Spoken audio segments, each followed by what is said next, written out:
Hello everyone, सन city study point में आपका हार्दिक स्वागत है।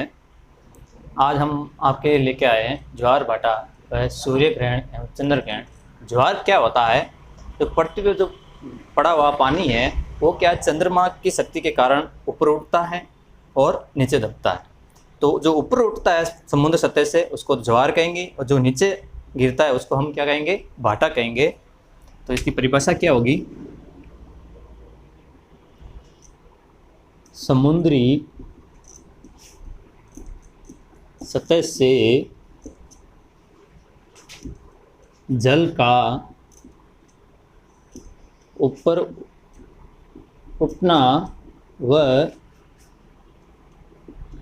नीचे उतरना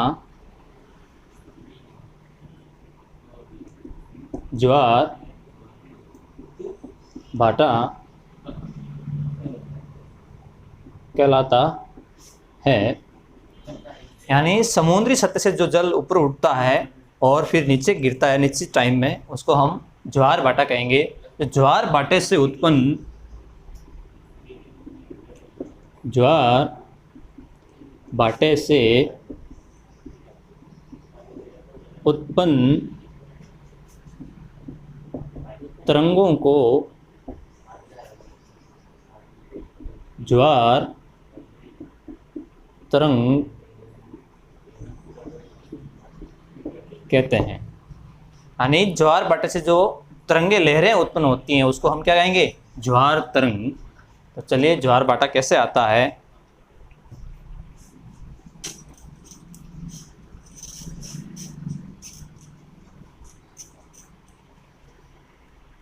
देखिए ये पृथ्वी है,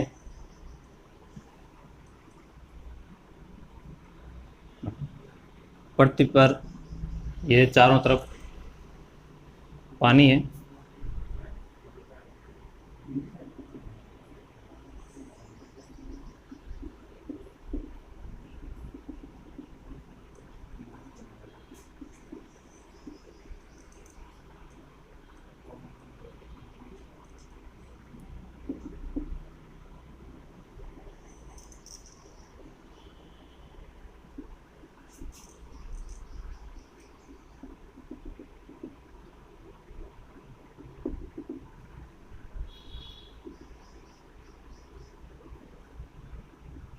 ये पानी,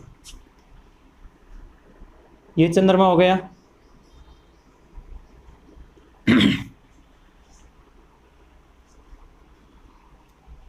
ज्वार भाटा के कारण क्या होंगे?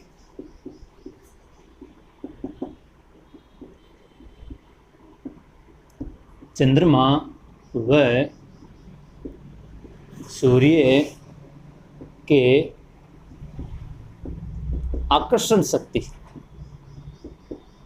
ज्वार भाटा का कारण क्या हो गया? चंद्रमा व सूर्य के आकर्षण शक्ति।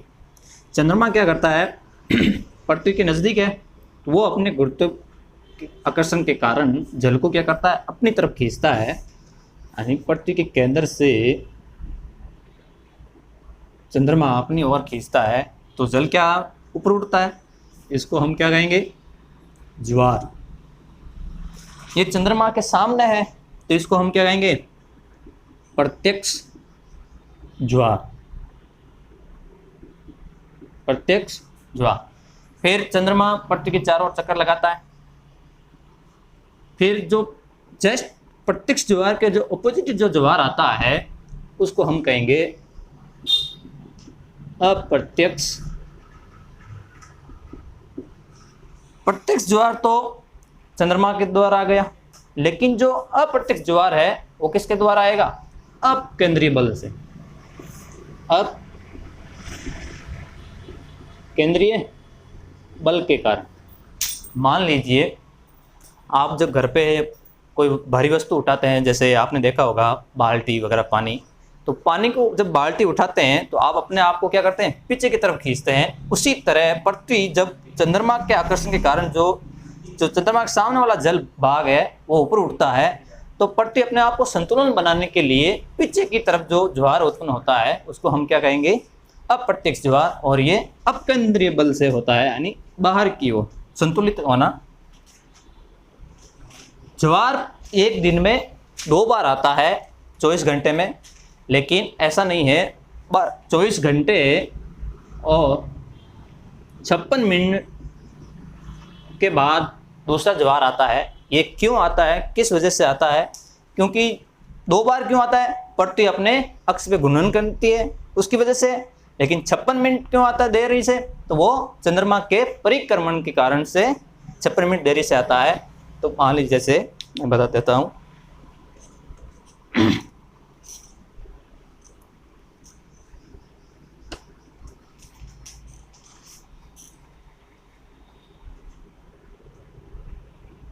ये पृथ्वी है,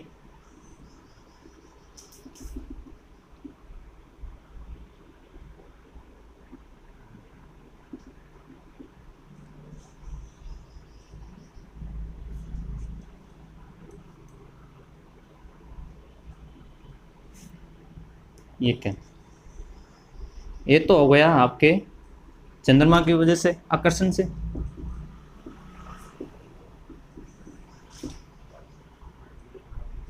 आकर्षण शक्ति से प्रत्यक्ष ज्वार। जब चंद्रमा पृथ्वी के चारों ओर चक्कर लगाता है, तो जब चंद्रमा की स्थिति यहाँ आती है, मून, फिर यहाँ आता है, फिर यहाँ आता है। तो देखिए, चंद्रमा जब अपने पथ पे आगे बढ़ता है तो ज्वार यहाँ आया। ज्वार आने के बाद 6 घंटे और 13 मिनट के बाद में क्या आएगा? भाटा। यानी यहाँ पानी ऊपर उठा तो ये पानी क्या हो जाएगा? कम पड़ेगा, तो यानी नीचे दबेगा। तो जो नीचे दबने को क्या कहते हैं? हम भाटा कहते हैं। तो एक ज्वार आने के बाद 6 घंटे और 13 मिनट बाद क्या आएगा? भाटा। भाटा आने के बाद में 6 घंटे और 13 मिनट के बाद में क्या आएगा? ज्वार आएगा। ये ज्वार कौन सा आएगा? अप्रत्यक्ष ज्वार। अप्रत्यक्ष ज्वार। फिर इस अप्रत्यक्ष ज्वार के बाद 6 घंटे और 13 मिनट के बाद वापस क्या आएगा? भाटा आएगा। और भाटा आने के बाद में 6 घंटे 13 मिनट के बाद में वापस क्या आएगा? ज्वार आएगा। जब पृथ्वी अपने अक्ष पे घूमती है, चंद्रमा पृथ्वी के चारों ओर चक्कर लगाता है, तो 6 घंटे के बाद में जब भाटा आता है, फिर बाद में अप्रत्यक्ष ज्वार यानी अपकेंद्रीय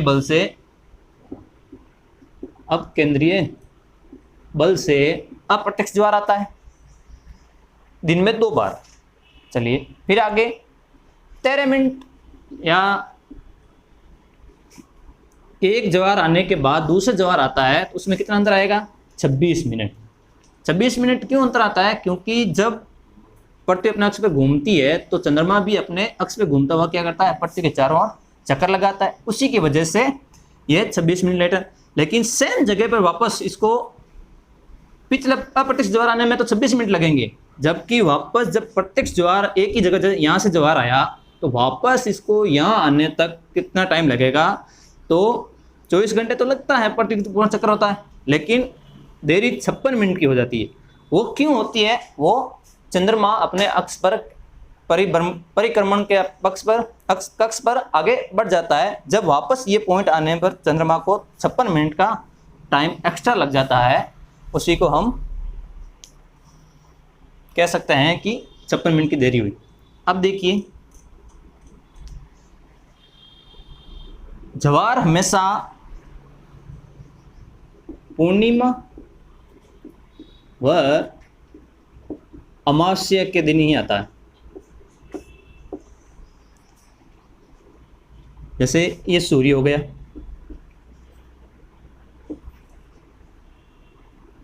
जब पृथ्वी पर चंद्रमा और सूर्य दोनों का गुरुत्वाकर्षण लगेगा तो ज्वार क्या आएगा? दीर्घ ज्वार आएगा। क्या आएगा? दीर्घ ज्वार। जब चंद्रमा आगे बढ़ जाएगा, यहाँ आ जाएगा, तो सूरज यहाँ है और चंद्रमा यहाँ, ये एक समकोण स्थिति हो जाएगी, तो ये कौन सा ज्वार आएगा? निम्न ज्वार।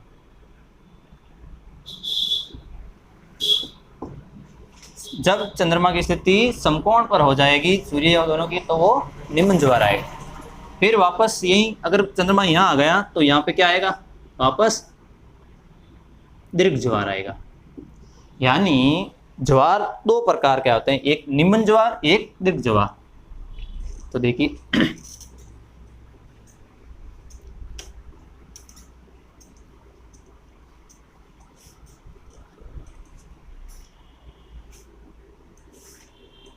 ये पृथ्वी हो गई हमारी, ये चंद्रमा, ये सूर्य, तीनों ही क्या है? एक सीध में है। तो बताया था मैंने अभी, जब तीनों ही एक सीध में होंगे तो क्या आएगा? एक तो दीर्घ ज्वार, दीर्घ ज्वार। और जो तीनों की स्थिति एक सीध में है, इसको क्या कहते हैं हम?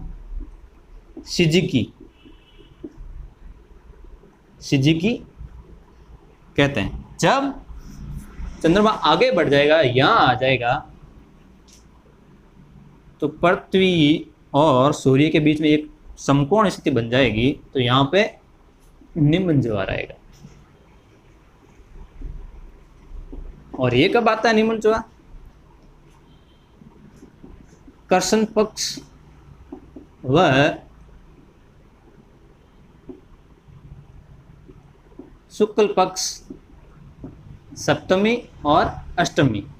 जैसे यहाँ पूर्णिमा है,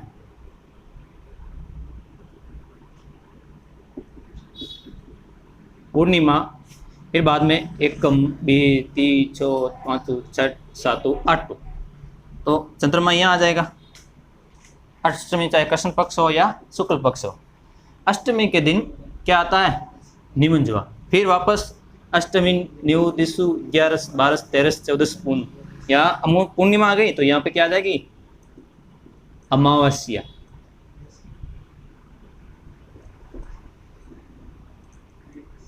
अमावस्या,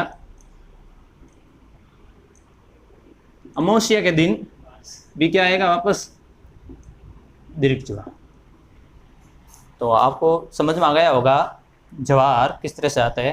पर तीनों की स्थिति सूर्य, चंद्रमा और पृथ्वी तीनों एक सीध में हो, उसको कहेंगे हम सिजिकी। तो चलिए ये ज्वार होगा। विश्व में सर्वाधिक ज्वार कहाँ आते हैं एक दिन में? तो विश्व में सर्वाधिक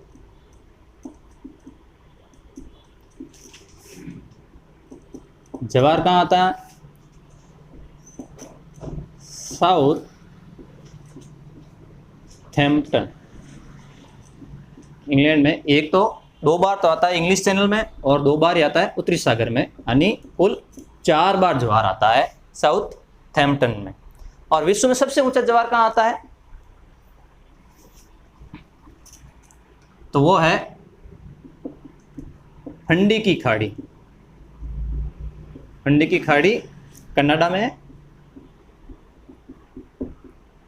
कितने मीटर ऊंचा आता है? 16 से 18 मीटर ऊंचाई पर फंडी की खाड़ी में। तो भारत में कहाँ आता है? तो भारत में हमारे गुजरात के कच्छ क्षेत्र में ज्वार आता है। तो ये हुआ ज्वार के बारे में। अब देखिए आगे सूर्य ग्रहण और चंद्र ग्रहण कैसे होता है।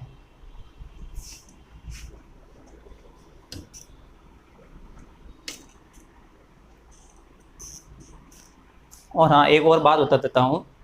सूर्य और चंद्रमा जो आकर्षण शक्ति का जो अनुपात है 11:5, यानी 11 चंद्रमा की गुरुत्वाकर्षण शक्ति लगती है, जबकि 5 सूर्य के अनुपात में, यानी चंद्रमा की 2.17 गुना अधिक शक्ति ज्वार पे लगती है। क्यों? क्योंकि सूर्य से नज़दीक कौन है? पृथ्वी के चंद्रमा है। इसी कारण 2.7 गुना अधिक शक्ति लगती है चंद्रमा की सूर्य से, इसका अनुपात कभी भी पूछ लेते हैं 11:5। अब देखिए आगे सूर्य ग्रहण और चंद्र ग्रहण।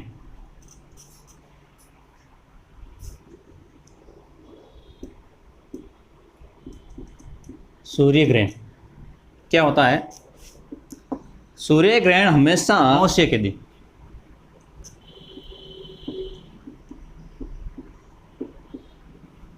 और चंद्र ग्रहण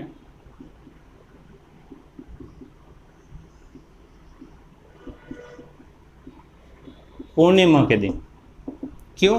क्योंकि पूर्णिमा के दिन चांद पूरा रहता है, जब उस पर छाया पड़ती है तो हमें वो दिखाई देता है। जब अमावस्या के दिन तो चांद पूरा ही पहले से छुपा हुआ होता है, तो हम उसको देख नहीं पाते हैं। तो चलिए देखो किस तरह से सूर्य ग्रहण होता है। पहले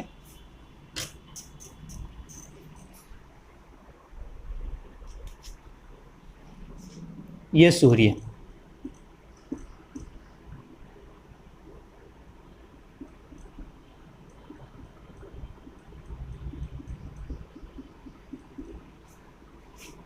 ये अर्थ हो गई पृथ्वी, और पृथ्वी का जो उपग्रह है जैसे कौन सा है? चंद्रमा।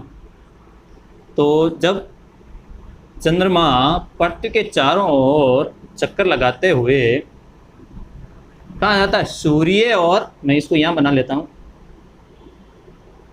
मून।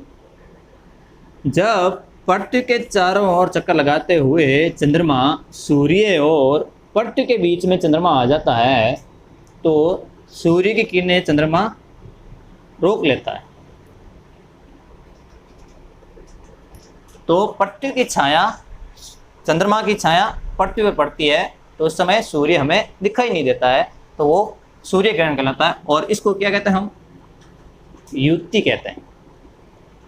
तीनों सिद्ध में होते हैं तो क्या होता है? युति कहते हैं सूर्य ग्रहण के टाइम। क्योंकि सूर्य और चंद्र के बीच में जब चंद्रमा आ जाता है पृथ्वी के बीच में, तो सूर्य की किरणें पूरी पृथ्वी पहुंच नहीं पाती है। उसी की वजह से सूर्य हमें आधा दिखाई देता है, लेकिन पूर्ण ढकता नहीं है। क्यों? क्योंकि चंद्रमा क्या है? सूर्य से छोटा है और पृथ्वी से भी छोटा है। इसी की वजह से किसी निश्चित स्थान पर ही ये छाया दिखाई देगी। फिर आगे देखिए आप, और ये कब होता है? पूर्णिमा के दिन होता है। चंद्र ग्रहण कैसे होता है?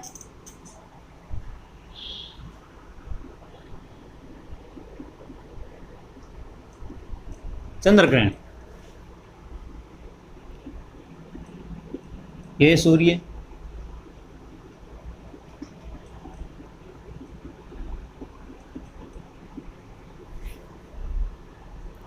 ये हमारी अर्थ पृथ्वी,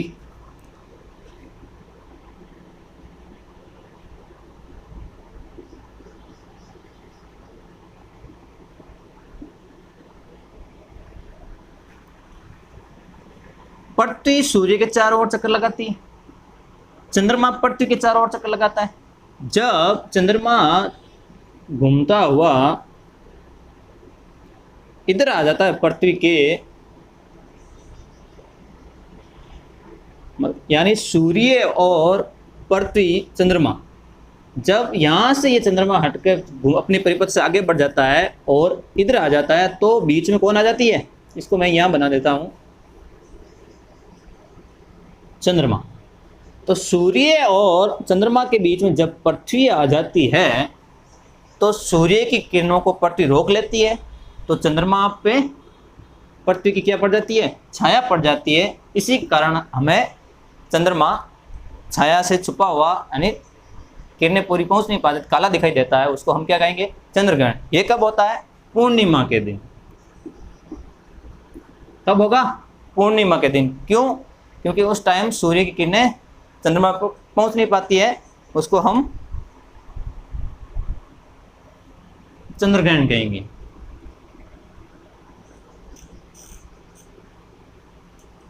अब देखिए साल में कितने सूर्य ग्रहण और चंद्र ग्रहण आते हैं। तो एक साल में लगभग, एक वर्ष में लगभग 7 सूर्य ग्रहण एवं चंद्र ग्रहण आते हैं, जिनमें से 4 ग्रहण तो सूर्य ग्रहण होंगे और 3 चंद्र ग्रहण होंगे। अब आपके मन में ये क्वेश्चन आया होगा कि सर महीने में तो अमावस्या और पूर्णिमा हर बार आती है, 2 बार आती है, साल में तो 12 महीने हैं तो 12 महीनों में तो 24 बार आएगी, लेकिन ऐसा क्यों है? क्योंकि सूर्य स्थिर है, पट्टी सूर्य के चारों ओर चक्कर लगाती है, जबकि चंद्रमा की परिघूर्णन और परिक्रमण गति दोनों ही क्या है? समान है। और चंद्रमा 5 डिग्री पर झुका हुआ होने के कारण ये प्रत्येक पूर्णिमा और प्रत्येक अमावस्या को ग्रहण नहीं लगता है, इसी कारण वर्ष में सिर्फ 7 बार ही आएंगे। आई होप आपको ये समझ में आया होगा। अगर कुछ क्वेश्चन पूछना है तो कमेंट बॉक्स में आप लिख सकते हैं। बाकी सेंसिटिविटी पॉइंट को आप सब्सक्राइब करें, लाइक करें और शेयर करें। धन्यवाद।